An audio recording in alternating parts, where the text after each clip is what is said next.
Chapter 1. Emma Woodhouse was beautiful, clever and rich. She lived 16 miles from London, in the village of Highbury, and at nearly 21 years old, she thought her life was perfect. But nothing stays the same forever, and even the most perfect life must sometimes change. Emma was the younger of 2 daughters, but only she lived with her father at the family home. Her sister Isabella lived in London with her husband and 5 children.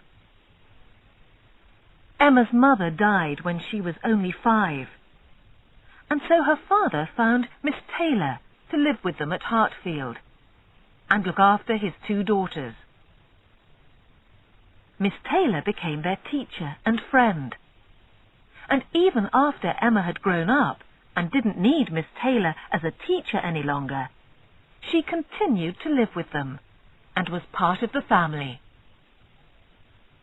But Emma's comfortable life changed when Miss Taylor decided to get married to Mr. Weston. Although his house, called Randall's, was very near Emma's, she soon realized there would be a great difference between a Miss Taylor at Hartfield and a Mrs. Weston half a mile from Hartfield. And so Emma and her father were left alone together, both wishing that Miss Taylor was still there too. "What a pity Mr. Weston ever thought of Miss Taylor," said Mr. Woodhouse sadly. "I cannot agree, Papa. They are very happy together, and I am happy for them. And we shall see them often. They will come here to Hartfield, and we shall visit them at Mr. Weston's house.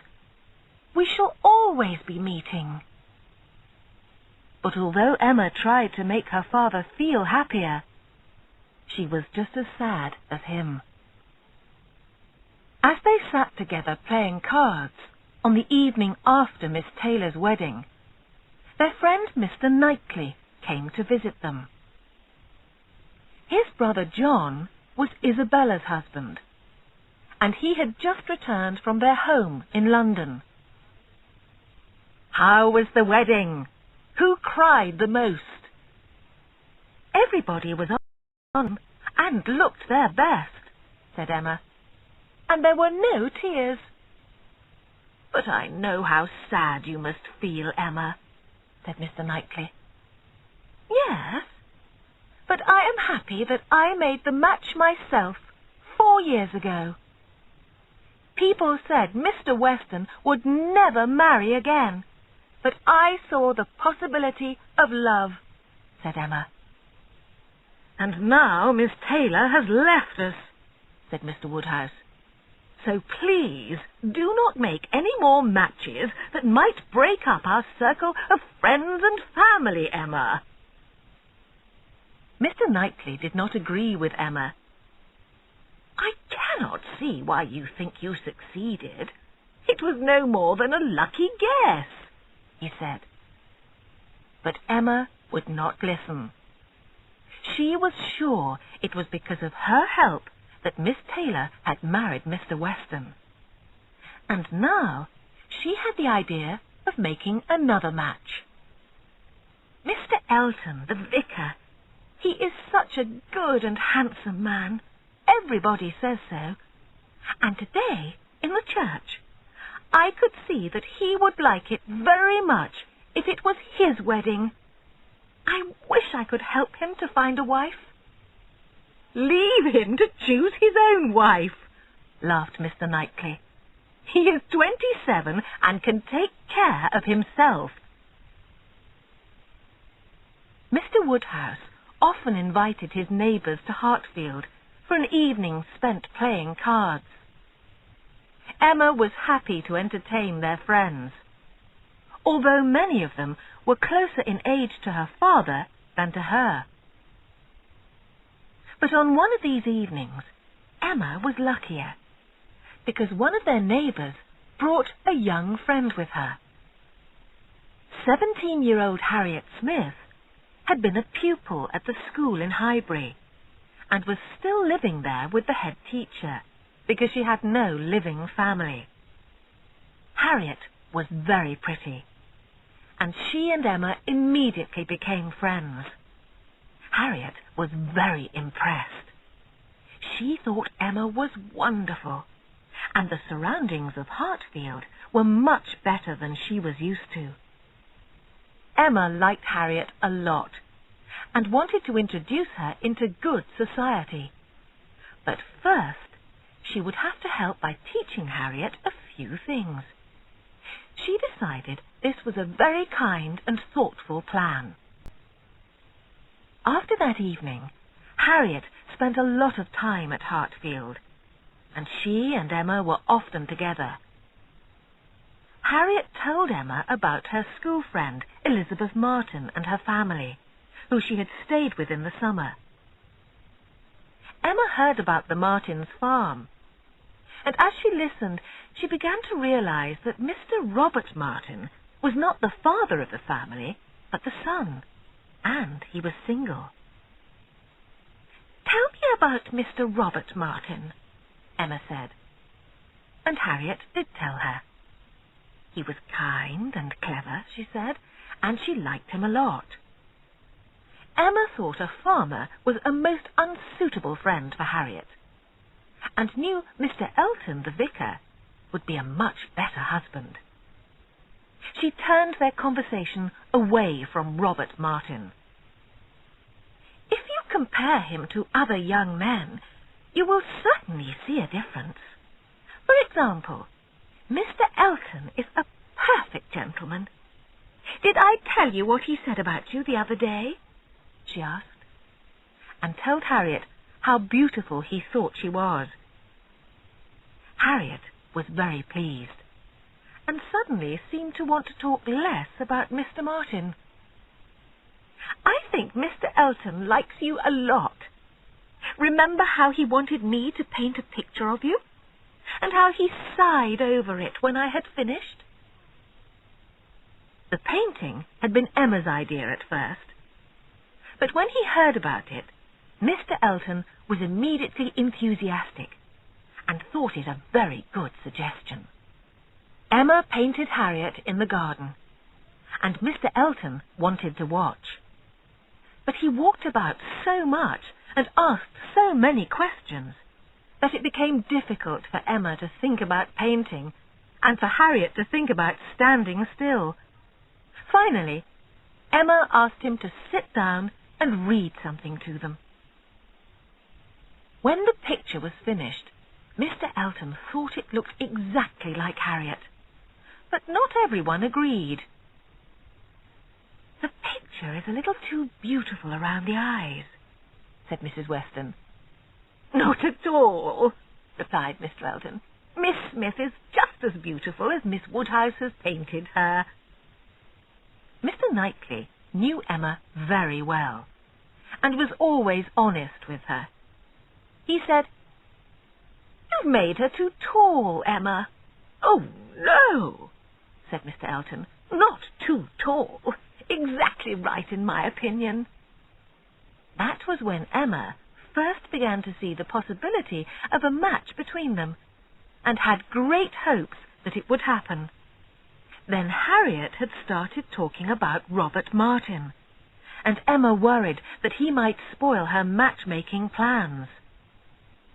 The next day she met Harriet in Highbury village and heard some unwelcome news. "Miss Woodhouse," said a very excited Harriet, "Mr. Martin has written to ask me to marry him." She showed Emma the letter, and she agreed it was certainly a very good letter.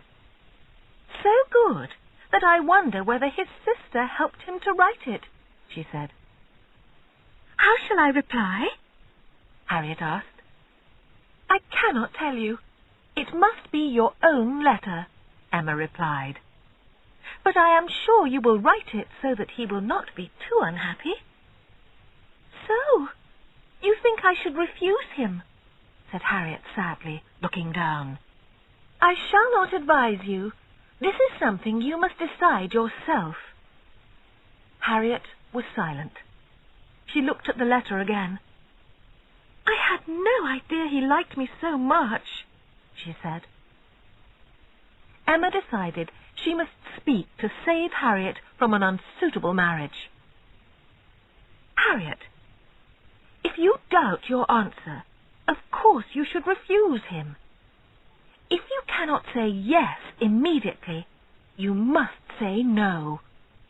Then I will refuse. Do you think I am right? Perfectly, dearest Harriet. And remember, Mr. Martin is only a farmer. He is not your equal or mine. If you married him, I could never visit you, said Emma. Harriet's letter was written and sent. She was a little quiet all evening, and once she said she hoped Mr. Martin and his sisters were not too sad. Emma tried to help her, and started talking about Mr. Elton again. We shall see him tomorrow, Harriet. He will come into this room and look at your picture again, and sigh as he always does when he sees it. Harriet smiled and became happier. When Mr. Knightley and Emma were in the gardens at Hartfield the next day, he spoke to her about Harriet. I congratulate you, Emma. She was always a pretty girl, but you have taught her a lot. I think your friend may get some news today that will make her happy. Emma thought at first that Mr. Elton might have said something to Mr. Knightley, but then he continued. Robert Martin asked my opinion of her. Was she too young to marry? Was it too soon to ask her? I advised him to ask. He's very much in love with her. He has already asked, said Emma, and she has refused him. What? She is a very foolish girl. Are you sure? Of course. I saw her answer. Mr. Knightley became angry with her. Saw it? You mean you wrote it? I think this was your idea, Emma. It was not. But I believe that, although he is a very pleasant young man, he is not Harriet's equal. Harriet Smith has no family and no money. This was a good match for her. Until she met you, she thought of nothing better for herself.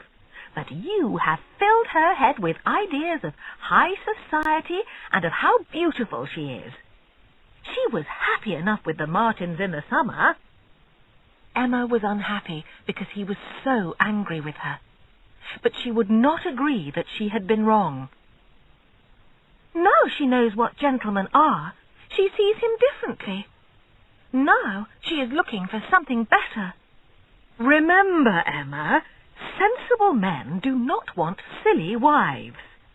Harriet may not have another chance to marry, he replied. He started to walk away from her. And if you were thinking of Mr. Elton for Harriet, it will not work. He is a good vicar and a good man, but he will look for money and good family in a wife. Emma laughed. I am not trying to make a match for Harriet with Mr. Elton, she said, hoping that Mr. Knightley would stop being angry and stay. Believe me, Emma, Mr. Elton will choose sensibly, he said over his shoulder. Good morning to you.